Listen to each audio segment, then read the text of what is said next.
A dying cowboy asked his best friend for one final favor, but the woman waiting at the end of that promise had a secret no letter ever mentioned. The horse came back without its rider. Snow whipped across the canyon, stinging Ruby's face as she pulled harder on the reins. Somewhere beyond the white wall of wind, a man was trapped in the mountains. Her fingers were numb. The saddle creaked beneath her. Then, through the storm, she spotted something dark against the snow. A coat, a boot, a motionless shape beneath a rock ledge. And in that instant, one question mattered more than any promise ever made. Before we begin, tell me where you're watching from today. The river had looked calm at sunrise. By noon, it was roaring like something alive. Snowmelt from the mountains had swollen every creek feeding Red Canyon Valley, and now the Bitter Elk River churned brown and angry beneath a sky the color of old iron. Garrett Cole sat tall in the saddle, guiding nervous cattle toward the crossing. Water slapped against their legs. The animals snorted and pushed together. "Easy," he muttered. The wind carried the smell of wet earth and pine. Ahead of him rode Wade Mercer. For nearly 20 years, Garrett had known the broad-shouldered cowboy. They had broken horses together, slept under the same storms, and buried more friends than either cared to count. Wade turned in his saddle. "Once we get these fools across, coffee's on me." Garrett shook his head. "You said that last week. And I meant it last week, too." The river answered with a sudden crack. A shout rose downstream. A wagon wheel had slipped from the bank. The wagon tilted. A young boy tumbled into the water. Everything happened at once. His mother screamed. The current grabbed the child and spun him away. Before anyone else could move, Wade kicked his horse forward. "Wade!" Garrett's voice disappeared beneath the roar. The cowboy launched himself into the river. For one terrible second, both figures vanished beneath the muddy surface. Then Wade appeared again, one arm wrapped around the struggling boy. Men rushed downstream. Ropes flew, hands grabbed. The child was pulled onto shore, coughing and crying. Wade reached the bank too. But something was wrong. Very wrong. A floating log had struck him during the rescue. Garrett saw it in the way his friend struggled to breathe. Saw it in the blood soaking through his shirt. The storm arrived before sunset. Rain hammered the canvas shelter where they laid Wade on a narrow cot. The air smelled of wet wool, mud, and kerosene. Outside, thunder rolled across the valley. Inside, time seemed to slow. Garrett sat beside the bed. Neither man spoke for several minutes.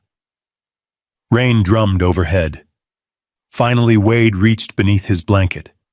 His hand emerged holding a small wooden box. The corners were worn smooth. The brass latch had been polished by years of use. "Need you to do something for me." Garrett looked at the box, then at his friend. "No." A faint smile crossed Wade's face. "You don't even know what it is." "Because I know that look." The smile lingered, then faded. Wade's breathing grew shallower. "There's a woman." Garrett stared at him. "A woman?" "Name's Ruby Bennett." The rain intensified. "She lives in Dodge City." Garrett waited. Wade swallowed hard. She's the closest thing I ever had to family." "You never mentioned her." "I know." For years, Wade had spoken little about his private life. Most cowboys didn't. The frontier taught men to carry loneliness quietly. Wade nodded toward the box.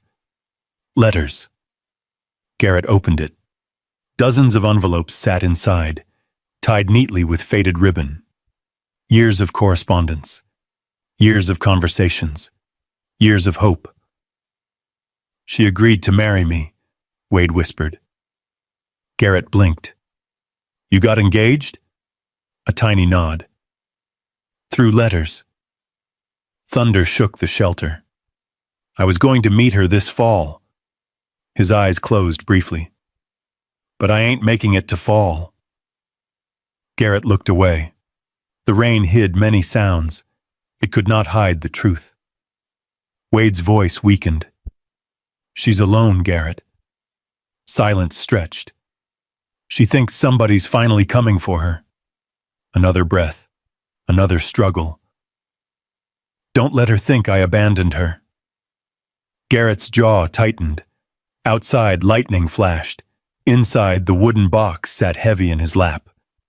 "I don't know her." "I know." "You're asking a lot." "I know that too." Wade managed the ghost of a smile. "You always did complain before doing the right thing." For the first time that day, Garrett laughed. Only once. Only briefly. Then the laughter disappeared. They both knew. The storm would pass. Wade would not. Hours later, long after midnight, Garrett still sat beside the cot. Wade drifted in and out of sleep, sometimes talking about cattle drives, sometimes mentioning places they'd ridden through years ago. Once he whispered Ruby's name. Just once. Near dawn, the rain finally eased. The silence felt enormous. Wade opened his eyes one final time. "Promise me." Garrett stared at the floor, then at the wooden box, then at the man who had once dragged him from beneath a collapsing horse when he was 19, the man who had shared his last biscuit more times than he could remember, the man who had become his brother without sharing a drop of blood. "I promise." Wade nodded. The tension left his face. A few moments later, he was gone. The morning sun rose pale behind the clouds. They buried him beside a cottonwood overlooking the river. No preacher. No crowd. Only a handful of cowboys standing in damp boots. The earth was still soft from rain. Garrett said nothing. When the grave was finished, he placed Wade's hat on the mound for a moment, then picked it back up. The wind moved through the grass. The river flowed on as though nothing had happened. 3 days later, Garrett packed his saddlebags. The wooden box rode beside him. The journey to Kansas would take weeks, long enough to reconsider, long enough to turn back, long enough to convince himself somebody else could do it. But every morning he woke and kept riding. One night beneath a stand of pines, he finally opened the box again. Most of the letters were ordinary. Weather, work, daily struggles, life. Then he found a photograph. He held it near the campfire. A woman sat straight-backed before the camera. Simple dress, calm expression, strong eyes. Eyes that looked directly at the photographer, not pleading, not apologizing, not trying to impress anyone, just looking. Garrett found himself staring longer than he intended. The fire popped softly beside him. Somewhere in the darkness, a coyote called. He turned the photograph over. Ruby Bennett. Nothing else. No message. No decoration. Just a name. Garrett slid the photograph back into the box. Yet long after the campfire burned low, he found himself thinking about those eyes. The eyes of someone who seemed entirely too familiar with disappointment. And for the first time since Wade died, he wondered what would happen when he finally reached Dodge City.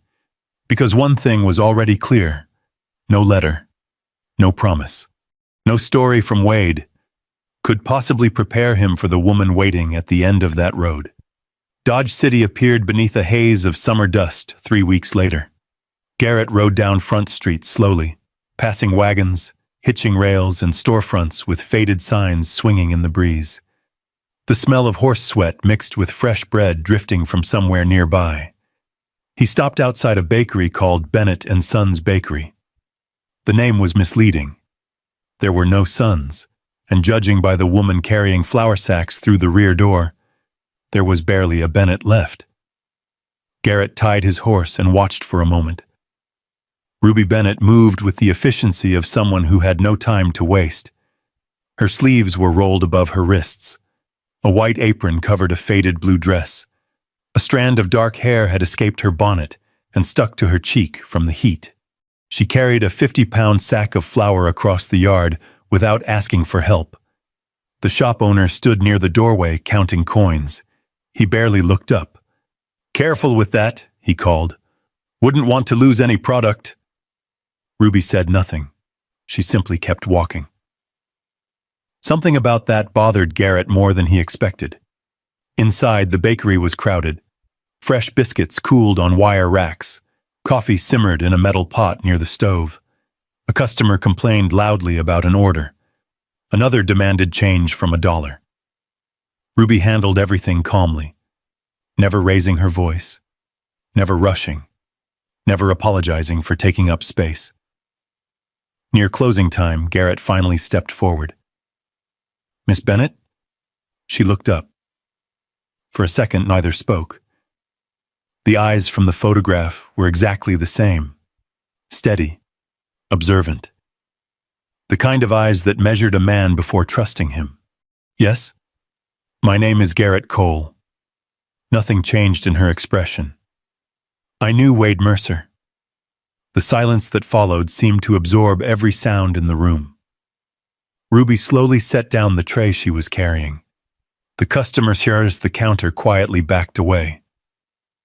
Something in her face told Garrett she already knew. Not the details, just the truth. People waiting for good news usually smiled first. She did not. "When?" she asked. "About a month ago." The room felt smaller. "Was it quick?" Garrett nodded. "As quick as such things can be." Ruby lowered her eyes. Not crying, not breaking, just standing very still. A moment later, she untied her apron. "Mrs. Talbot?" she called toward the kitchen. "I need a few minutes." No one argued. She led Garrett into a narrow room behind the bakery. A single window overlooked an alley. A wooden chair sat beside a small table. Nothing fancy. Nothing personal. The sort of room used by someone who spent all day working and all night resting for the next one. Garrett placed the wooden box on the table. Ruby stared at it, then reached out carefully, almost reverently. Her fingers paused on the brass latch. "You carried this all the way from Montana?" "Yes." She opened it. The letters were exactly where Wade had left them. On top rested the sealed envelope addressed in Wade's handwriting. Ruby sat down. The chair creaked softly. For several minutes, she read in silence. Garrett looked toward the window, giving her privacy. Outside, a wagon rattled over loose stones. Somewhere a dog barked.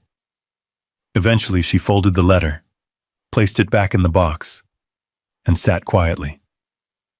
He always wrote exactly the way he spoke. Garrett nodded. "That sounds right." A faint smile appeared, then vanished. "What happens now?" Garrett took a slow breath. This was the part he had rehearsed for hundreds of miles, and still it sounded awkward.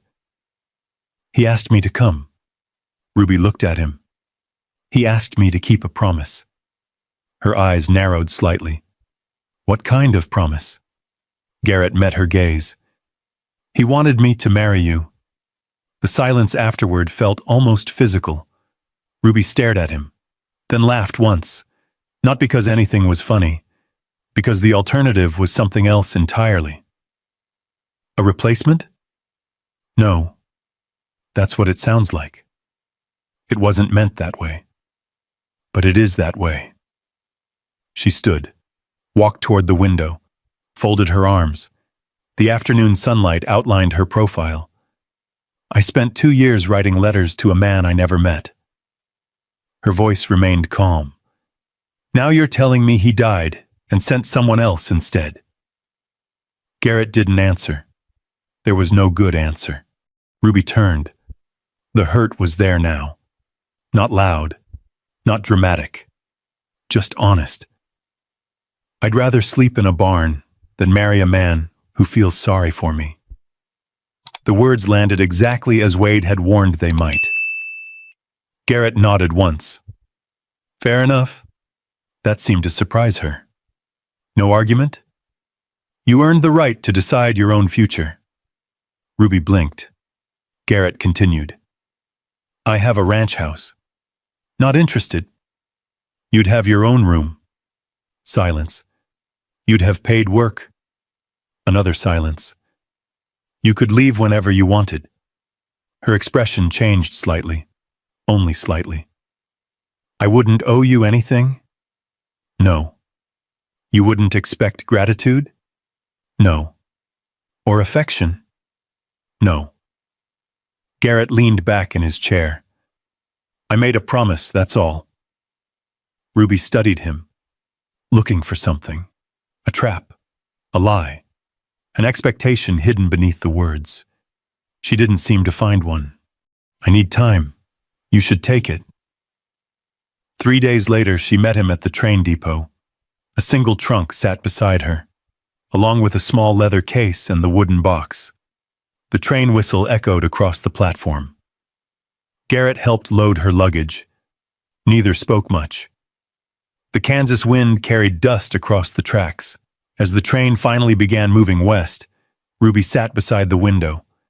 The countryside rolled past slowly. Hours later, while Garrett slept across the aisle, she opened the wooden box again, carefully, methodically, the way someone handled precious things. That was when she noticed it. One envelope hidden beneath the others, different from the rest. Unopened, never mailed, addressed to her, written in Wade's hand. Ruby stared at it for a long time, then slid it back into the box. She did not open it. Not yet. Outside, the prairie stretched endlessly beneath the fading sunset, and somewhere beyond that horizon waited Montana. A stranger, a marriage neither of them wanted, and a letter carrying a secret that had survived the journey of a dead man. The train finally reached Montana beneath a sky streaked with pale autumn clouds. The air felt different here, colder, cleaner. The mountains stood in the distance like ancient walls guarding the valley.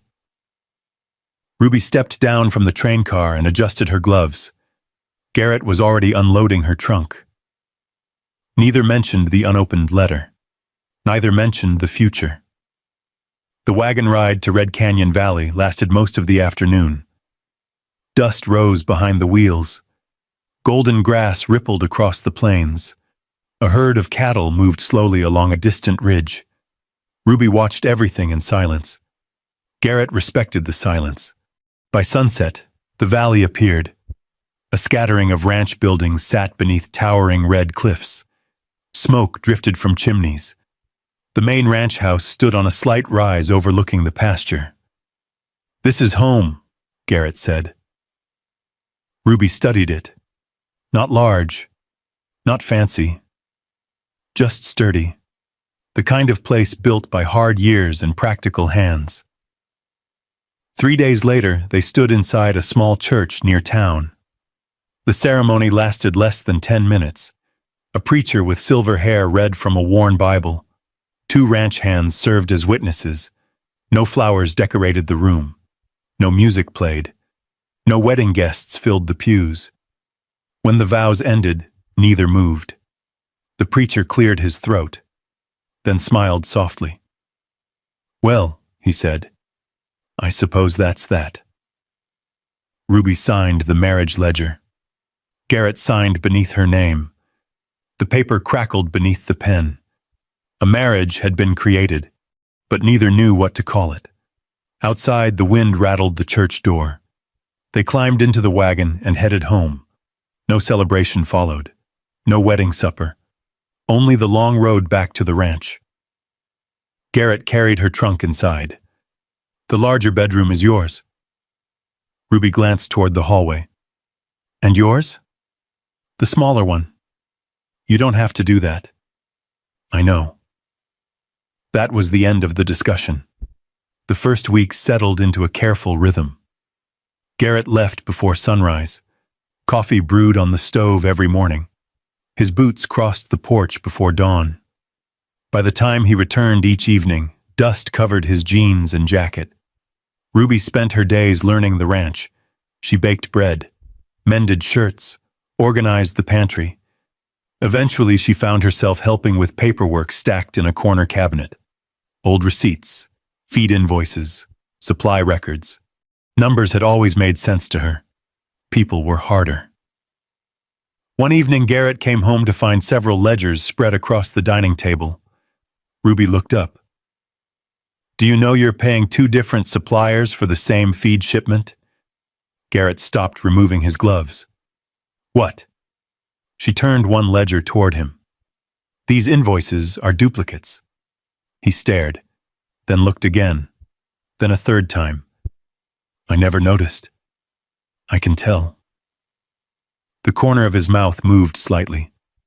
Not quite a smile, but close. From that night forward, the paperwork slowly became theirs. Not just his, not just hers. Theirs. Weeks passed. The ranch felt less unfamiliar. The kitchen no longer echoed. The silence at dinner became easier. Sometimes Garrett would ask how her day went. Sometimes Ruby would ask about the cattle. Small conversations, nothing important. Yet somehow everything important.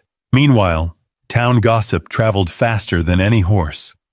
Agnes Holloway owned the largest general store in Red Canyon Valley. She knew everyone's business, and when she didn't know it, she invented it. According to Agnes, Ruby had arrived with secrets. According to Agnes, Garrett had made a terrible mistake. According to Agnes, no good ever came from strangers. Ruby heard the whispers. She ignored them, mostly. One afternoon, she entered the general store to buy coffee beans and lamp oil. The room fell quieter than usual. Not silent, just quieter. Enough to notice. Agnes stood behind the counter arranging canned peaches. Her smile never reached her eyes. "Afternoon, Mrs. Cole." Ruby nodded. "Afternoon." The transaction remained polite, but the tension lingered like smoke. As Ruby stepped outside carrying her parcel, she saw 2 women speaking softly near a wagon. Their conversation stopped when they noticed her looking. She kept walking, head high, back straight, the same way she always had. The incident might have ended there, except it didn't. A week later, Garrett entered the saloon after a long day repairing fences. Several cowboys sat around a card table. One of them laughed. "How's married life treating you, Garrett?" "Fine." The man took another drink. "Heard your wife has quite a history." The room shifted. Not dramatically, just enough. Garrett placed his hat on the counter. "What history?" The cowboy shrugged. "Just what folks are saying." Garrett looked at him. The stare lasted only a few seconds, but it was enough. The man suddenly became interested in his whiskey. Garrett walked away.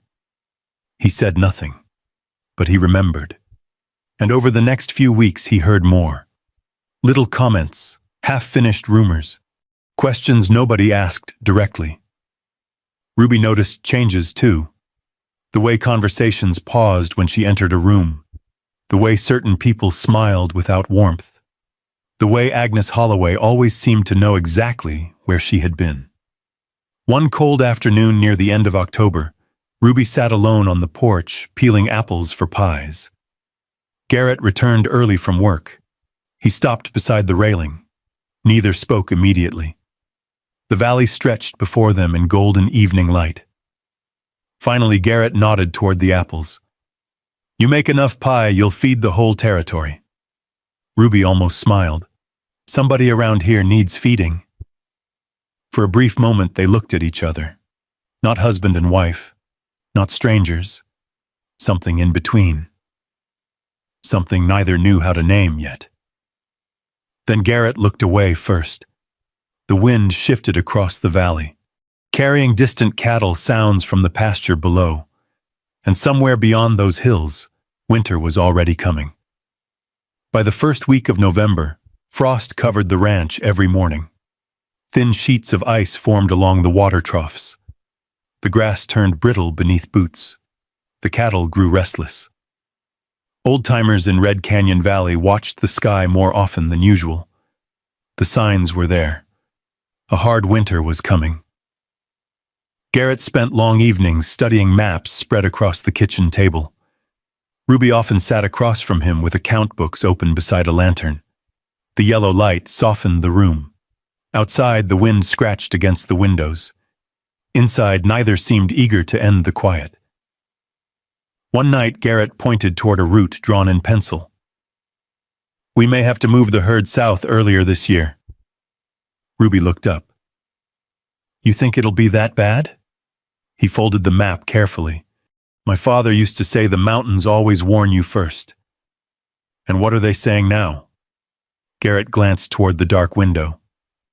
"They're saying hurry." 3 days later, he left before sunrise with 6 cowboys and nearly 500 head of cattle. Ruby stood on the porch wrapped in a brown wool coat. Garrett adjusted his saddle. For a moment, it looked as though he wanted to say something. Instead, he simply nodded. "I'll be back before the week's over."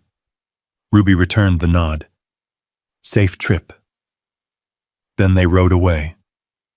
The ranch felt unusually empty after that. The ticking clock in the kitchen sounded louder. The wind seemed sharper. Every evening, Ruby lit the lantern near the front window, a habit she never explained, a habit nobody asked about. On the second day, snow began falling. At first it came softly, tiny flakes drifting through the valley. By nightfall, the storm strengthened. The mountains disappeared behind white curtains. Fence posts vanished beneath drifts. The world narrowed. By the third morning, the blizzard had become something far worse. The wind howled across the valley like a living thing. Snow struck the windows hard enough to rattle the glass. Around noon, a rider appeared through the storm. One of Garrett's men. Alone. His horse stumbled into the yard, nearly exhausted. Ruby hurried outside. The cowboy removed his hat. Snow clung to his coat and beard. His expression told the story before he spoke. "The herd scattered." Ruby's stomach tightened. "And Garrett?" The man hesitated, then looked down. His horse came back. The valley seemed to fall silent, even with the storm raging. Ruby heard nothing, only those 4 words. His horse came back. That night nobody slept. The preacher prayed. The ranch hands searched maps. Neighbors gathered in worried groups. The storm continued. One day passed, then another. No sign of Garrett. By the third morning, people stopped speaking about rescue. They started speaking about loss. Ruby listened, then quietly walked upstairs. She dressed in heavy wool layers, pulled on riding gloves, buttoned her coat. When she came downstairs, one of the ranch hands blocked the door. "You can't go out there." Ruby picked up her scarf. "Move! Mrs. Cole, move!" Something in her voice made him step aside. Minutes later, she rode into the storm. The mountains were almost invisible. Snow reached the horse's knees. Wind cut through every layer of clothing. Hour after hour, she searched canyons and ridges. The daylight slowly faded. Then she saw something. A patch of dark leather against white snow. A horse blanket, half buried. Nearby, beneath a rocky ledge, she found Garrett. Alive. Barely. His leg was trapped between fallen stones. One glove was missing. His face was pale from cold. When he opened his eyes, confusion crossed them, then recognition. "Ruby?" She dropped beside him. The relief nearly stole her breath. "You stubborn man." A faint smile appeared, then vanished. Together, with help from 2 searchers she later flagged down. They brought him home. The doctor arrived before midnight. Frostbite threatened 2 fingers. His shoulder was badly bruised. But he would live. For 3 days, Garrett drifted in and out of sleep. Ruby remained nearby, changing cold cloths, checking lamps, measuring medicine, sometimes reading quietly by the fire. The unopened letter remained inside Wade's wooden box, waiting.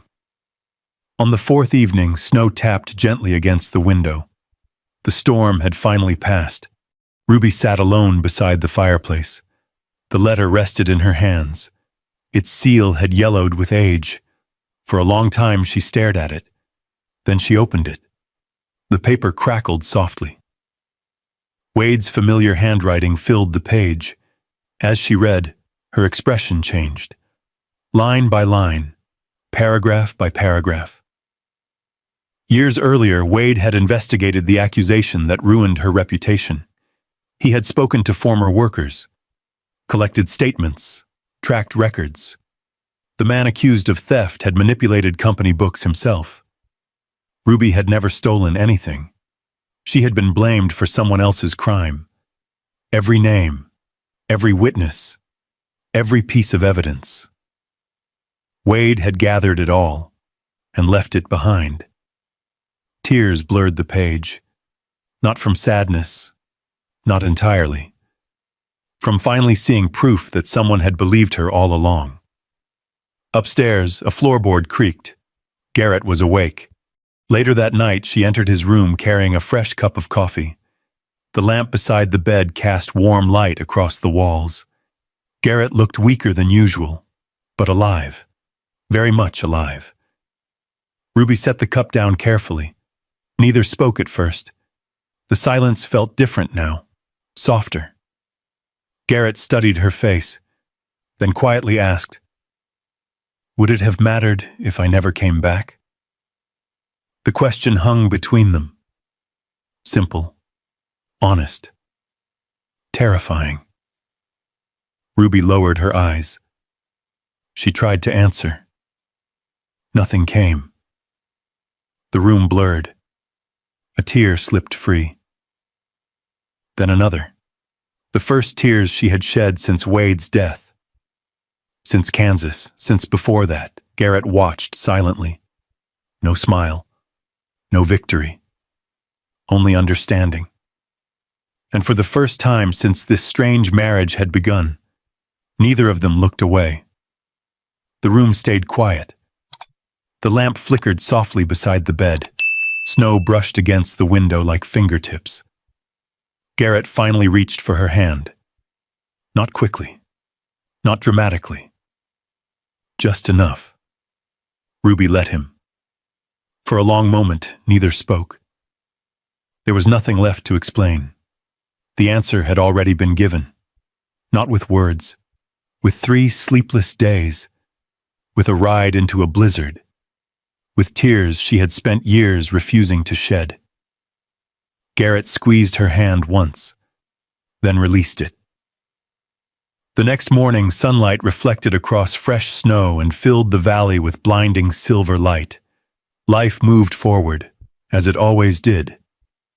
But something had shifted. At breakfast, Garrett lingered at the table longer than usual. Ruby poured coffee into his tin cup. He thanked her. Their eyes met. Neither looked away first. Small things. But they mattered. A week later, Sheriff Amos Turner arrived carrying a leather satchel. Inside were copies of statements and records Wade had collected over several years. Old payroll sheets, signed witness accounts, letters from former employees. Enough evidence to reopen questions that had followed Ruby for nearly a decade. The sheriff spent days writing inquiries and sending telegram requests east. By Christmas, the answers began returning, one by one, each confirming the same truth. Ruby Bennett had never stolen anything. The accusations had been built on lies. On a cold January afternoon, the sheriff stood in front of the general store. Half the town gathered nearby. Snow rested on wagon roofs and fence rails. Ruby had not wanted to attend. Garrett convinced her anyway. "You deserve to hear it." The sheriff unfolded a document. His voice carried across the street.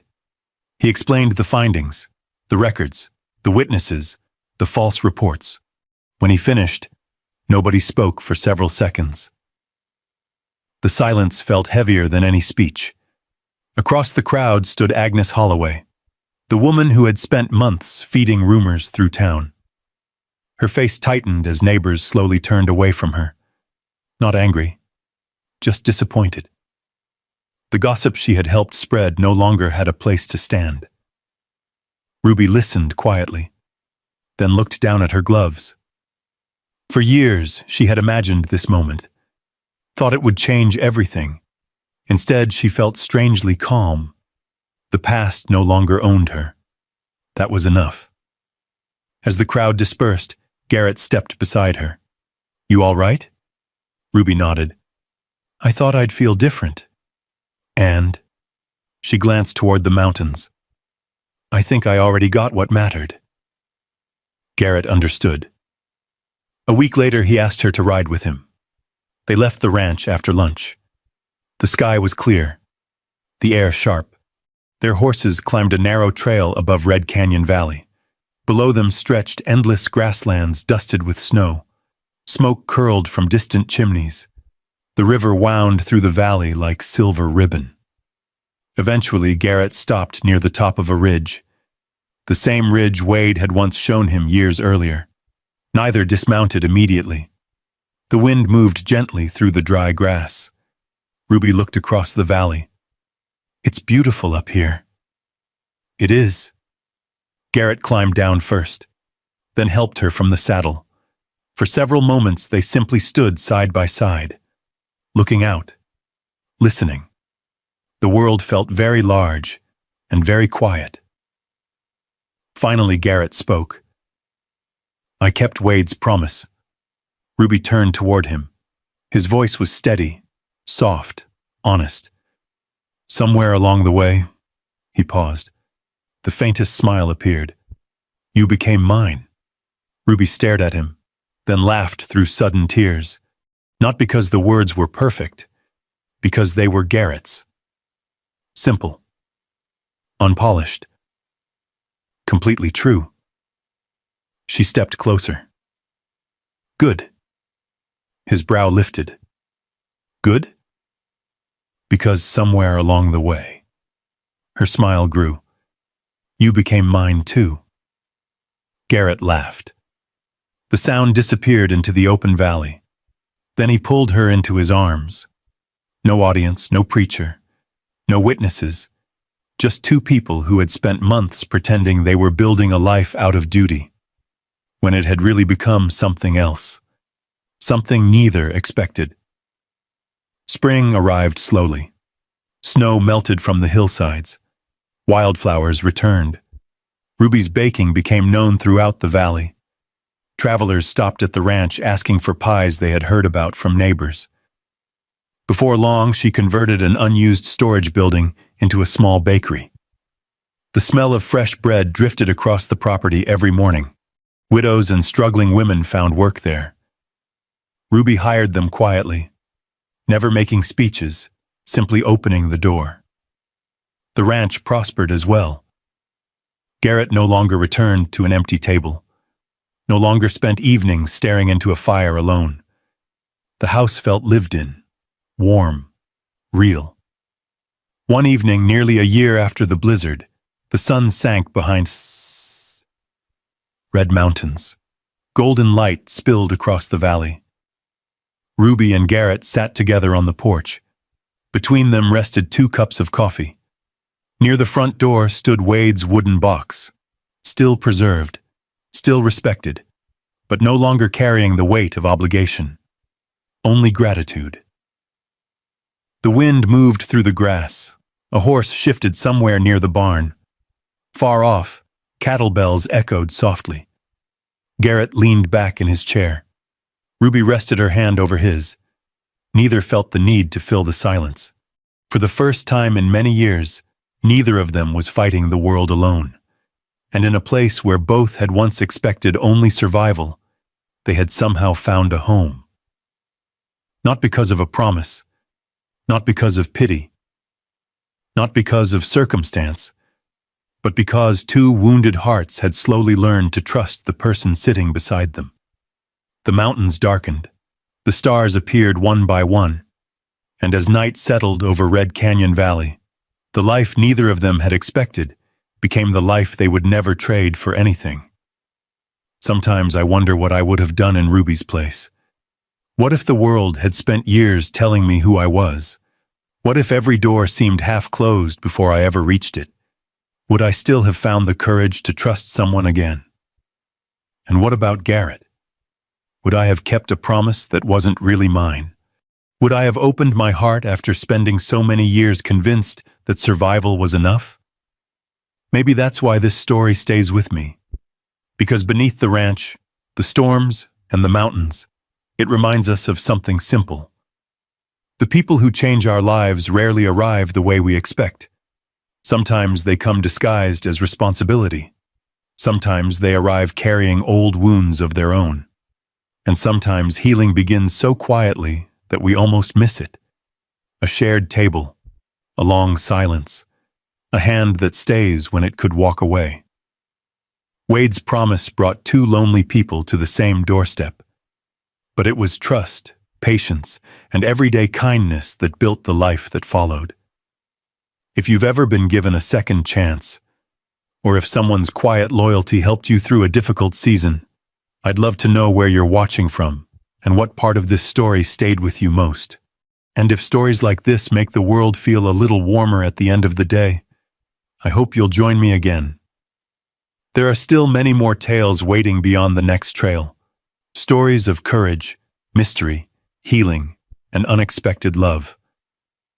Until then, take care of yourself and keep a little room in your heart for the good things you never saw coming.